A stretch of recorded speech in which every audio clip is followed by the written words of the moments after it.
when we hold the babies, we hold a child of God. And sometimes we forget that when we're holding the child of God, we are also the child of God. That's the powerful thing to remember.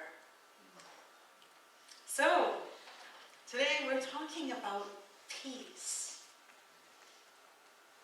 And when we speak about peace in this time of Advent, it is to remind us that we are celebrating not just the birth of Jesus, our way shower and example, but also that we are in this time of preparation for our own rebirth that happens every day, ideally, but a time where we get to focus on what that means for us to be part of Christ consciousness, to be the child of God.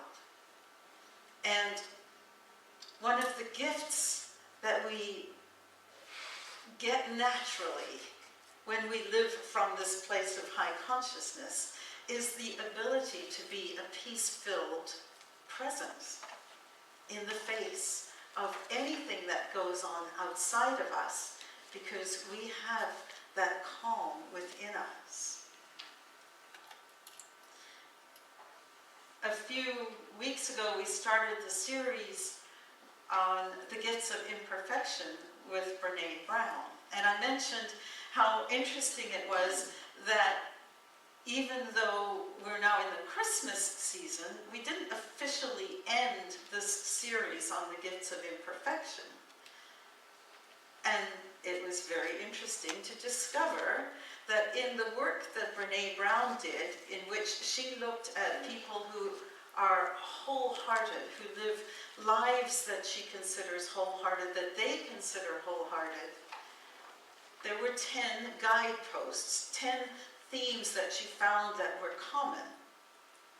And one of them was the ability to let go of anxiety as a lifestyle and cultivate calm and stillness. Go figure.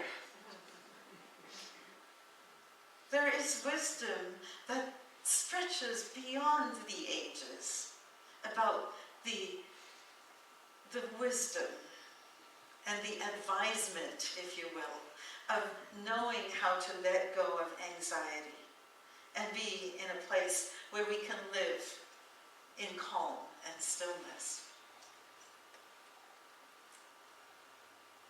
What's interesting about that for me is that we all live, especially now at Christmas, in a time of anxiety. And how do we deal with it? And what does peace mean, and what, more importantly, at times, does it not include? Because I know that there have been times, and I'm sure this is true for all of the people here, that there have been times when I have not felt peaceful, but have given up an argument, perhaps, or a stand of some kind, just to kind of get it over with. Anybody done that? Yeah, if you haven't, you don't have a heartbeat, I think. And so one of the things I think it's important before we have a discussion on peace is to talk about what peace is not.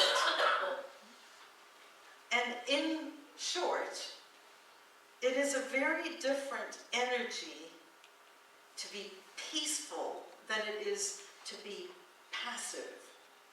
And sometimes we put those two together and conflate them, but they are two very different beasts. Peace is active. Peace is positive. Peace is not passive at all. And so very quickly, let's not be doormats when we speak about peace. Peace does not mean accepting and justifying unacceptable behavior.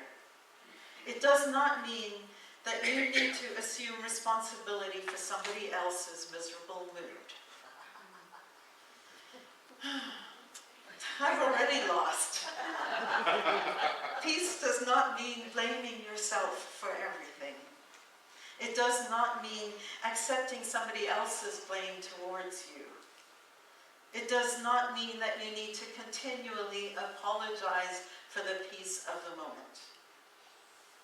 It does not mean that others get to say mean things to you and demean you. It does not mean that we need to not have confrontation.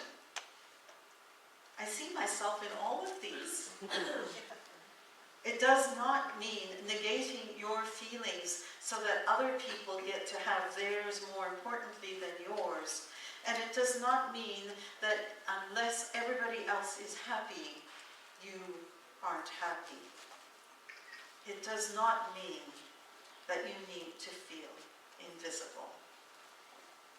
This is from a website called the Society for Recovering Doormats, which I just find absolutely hilarious.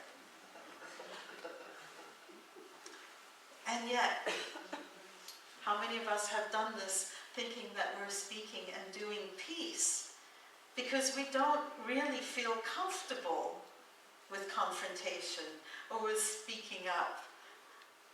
And so it's a powerful idea. How do we make peace assertive, not passive?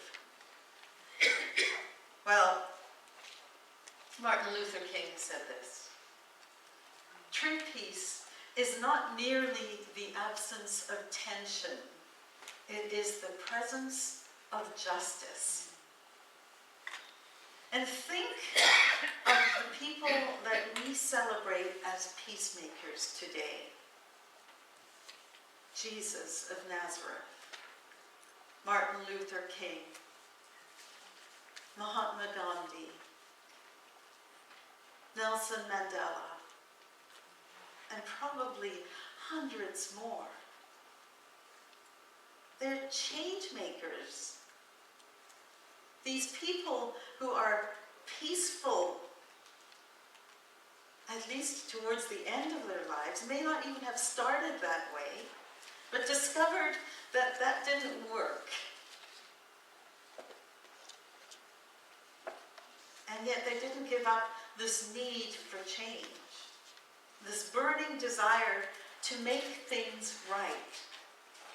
And that brings us to the very first part of our journey about being more peaceful. The first one, me and acronyms, so we're going to spell out the letter peace. Just telling you where I'm going. Perceive. Something doesn't feel right. There isn't something it's not fair. There's an imbalance of power. Perhaps we are in a place where we're making ourselves too small. Or maybe we're making ourselves too big. Either way, something doesn't feel right, and we want to question what the disquiet is about. What Brené Brown says in her book is, and I quote, "The men and women I interviewed were not anxiety-free or even anxiety-averse. They were anxiety-aware." They weren't anxiety-free, they weren't anxiety-averse, they were anxiety-aware. The first step on our journey to freedom and peace is to become aware, to perceive if something is not sitting correctly for us. And then, E. We're spelling today. Envision. What do we want it to look like? Now, how often have we been in a situation where someone has attacked us, or we perceive that they've attacked us, and the very first thing we do, because we are human and we have heartbeats, is we attack them back. And what do we know about what happens when that happens? Nothing gets resolved. And so if we want to envision a world with peace, then we need to adjust how we approach those situations. So what do we really want it to look like? And in the Sermon on the Mount, Jesus reminded us about what that could be. Come to terms quickly with your accuser, this accuser here. While you are on the way to the court, or your accuser will hand you over to the judge, and the judge to the guard, and you will be thrown into prison. Envision something that is positive. Because when you're envisioning how you are going to get that jerk, you're the one in prison. It's like holding a hot coal in your hand and hoping the other person burns. What do you envision? Jesus also said, "What is a man profited if he shall gain the whole world and lose his soul?" So what? There will be people out there who hurt you. There will be people who out there who say mean things and act in ways that you don't like. It's up to us to respond in a way where we don't lose our soul. And how do we do that? I knew you were going to ask. The letter A. We align with that vision. We align our thoughts, we align our words, and we align our actions. And the reason I have a red light, green light image up on the screen is because when I first did this talk 11 years ago, bless you, Barb, I used Christmas lights because it was Christmas. And I'm like, okay, so anytime you're speaking, anytime you're thinking, anytime you're doing something, are you adding green, or are you taking away from life, red? And I use Christmas lights. You know, we see them all over the place, and they're all red and green. And I mentioned it to my son, and he's like, "No, you're discriminating against red lights." David. So here, traffic lights. We can all identify with traffic lights. Do we want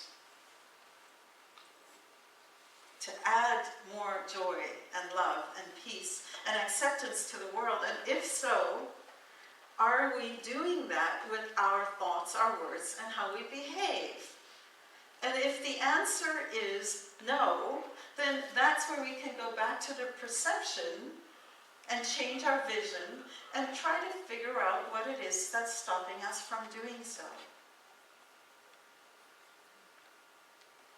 You cannot shake hands with a clenched fist. Indira Gandhi. You cannot shake hands with a clenched fist. Albert Einstein. Nothing will end war unless the people themselves refuse to go to war. And so,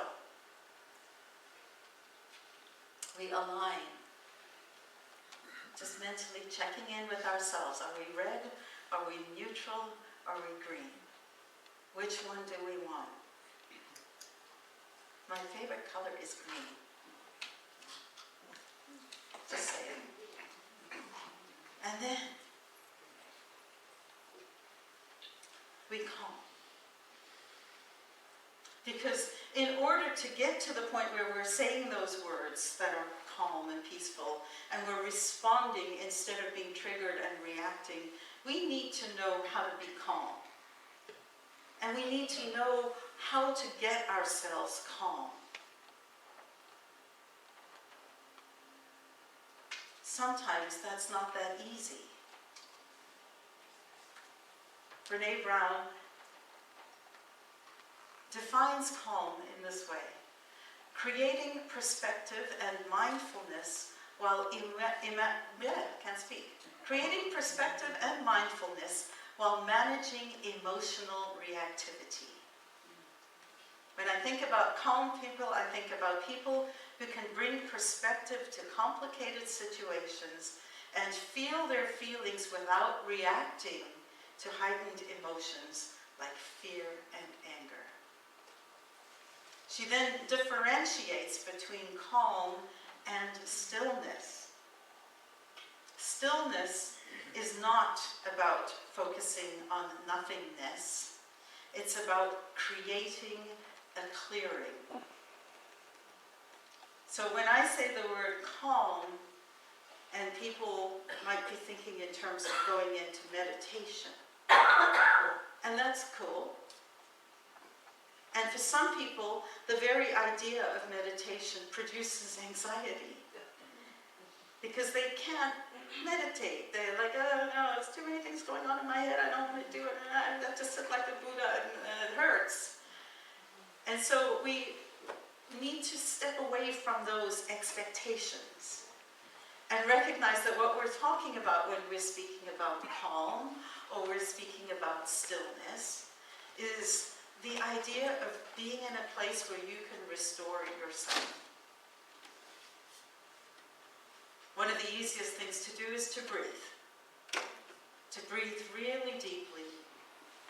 The other one we did last week in our meditation, which is to breathe into your heart. Because when your heart gets calm, your mind gets calm. And then you are the only one who knows what else you can do that calms you. It may be going for a walk in the woods. It may be sitting in a lotus position.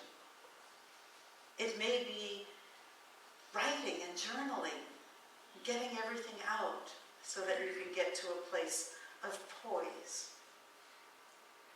Whatever it is, my invitation to you is to practice being calm in any situation out there, and to practice being still in here. Because when we create the space, that's when those insights that just seem to come from nowhere appear like magic. Calm, stillness. The other thing is, what we know about humanity now, what quantum physics is showing us now, is that we are a system. And the system means that if there is anxiety everywhere in the room, and another person comes in with more anxiety, the anxiety in the room is going to increase. And the converse is true. If there is anxiety in the room, and somebody comes into the room and has a peaceful presence, the anxiety in the room becomes less. That is energy. And that is the second E in our acronym for peace today. JFK was attributed this quote to the New England Council Chamber of Commerce, who had this slogan: "A rising tide lifts all boats." Now, our goal is to be a fairly light boat, so that we, if we cannot be the rising tide, at least we can be influencers and influenced by others who are doing that. So there are two parts to this. One is to be the rising tide, to be the one who lifts everybody up. And the other is to be open, because of our inner stillness, to somebody else and their attempt perhaps to do the same. A rising tide lifts all boats. And so we have our five points towards peace. Perceive what's not working. Envision, what could it be? Who do I want to be in this mess? Align ourselves to that vision.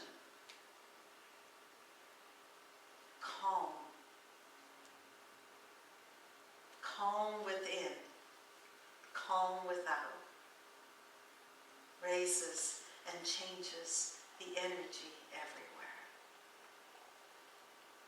I wish you a peace-filled Christmas.